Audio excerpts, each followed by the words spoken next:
How do I want to start this? What's going to allow you to maintain and build?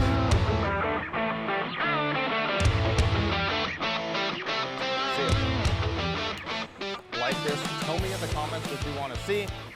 Class has finally come full circle to actually building and maintaining fires.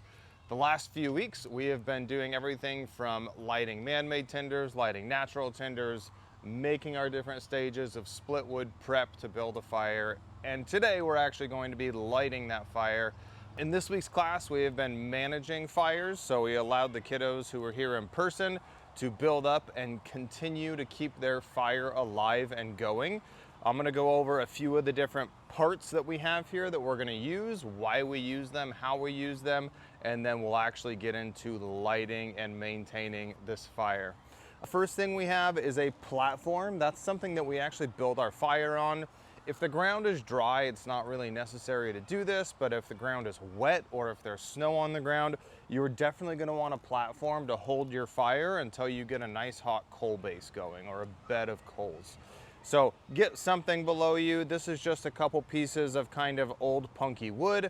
Doesn't have to be wood, but that's an obvious, easy choice. If I'm somewhere that there's like snow on the ground, I'm probably gonna try and find a little bit thicker logs, and that's gonna give that fire a little bit more of a chance to build before all of the moisture from the snow evaporates and starts to cool that fire off. And I'm probably gonna go with something a little bit bigger than this. It's really dry out today, so I'm not super worried about it.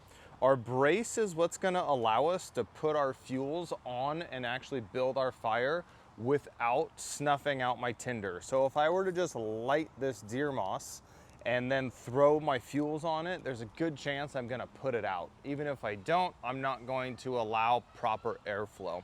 So the brace does a couple things. A, it allows me to set my wood on something to allow it to catch. And then B, it works as a wind block. A couple other things it does as I'm going to put my wood on, if I put my hands near the brace, it's hopefully gonna protect my fingers from getting burned.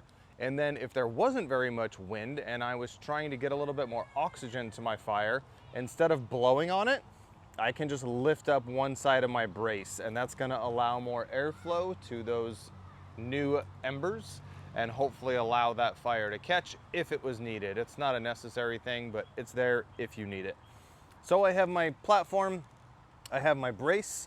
For our brace size, we want this to be roughly the size of our tinder, maybe a little bit bigger. If I'm using a really small tinder, you get some kind of store-bought one that's like the size of a Tic Tac, then you want a small brace, right? I want the flames licking the fuel that I have prepped and ready to go. I want that brace to be roughly the size of my tinder. I'm using deer moss today. It's a larger tinder, so I want a larger brace for that. I'm gonna run through how we build this without lighting, and then we'll actually light and build it together. When I am ready to light, I'm going to light my tinder, and then I'm going to take my pencil size pieces and I'm gonna fan them out kind of like a deck of cards, like you would fan out cards. Get them right over my flames. The reason I wanna fan them out, if I grab and just throw a stack of wood on here, I'm not allowing the edges of my small pieces to catch. I'm not allowing the oxygen in between there, so it's not gonna light as well for me. I'm gonna grab 6 or 7 pieces and lay them on top of my tinder, obviously once it's burning. Then I'm gonna go back to my pencil size. I'm going to change my angle, that way they don't fall in the cracks here, and I'm gonna lay them on top again. Then I'm gonna grab the rest of my pencil size prep and I'm gonna lay it on top at a different angle. Since that's gonna start catching, I'm going to then move up to my thumb size stuff and I'm gonna start actually building my fire lay from there.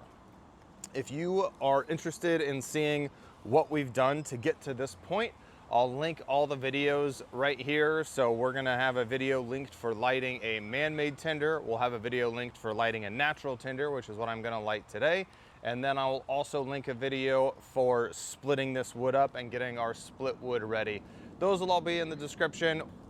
All right, it's time to light.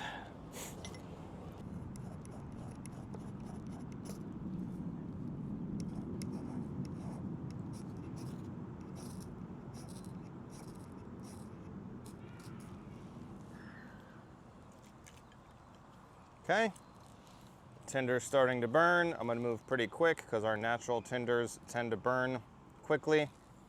And again, fan out my fuels, put it over the top, fan them out again.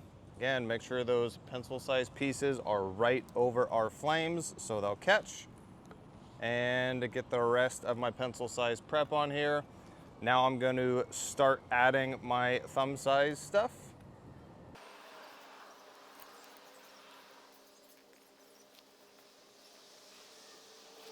That is it for our split wood fire, guys. Super simple, super straightforward. We took our natural tinder, lit it with a ferro rod. If you want to see a video on exactly how to do that, the link is right here for it. You can go check out the actual tinder lighting process.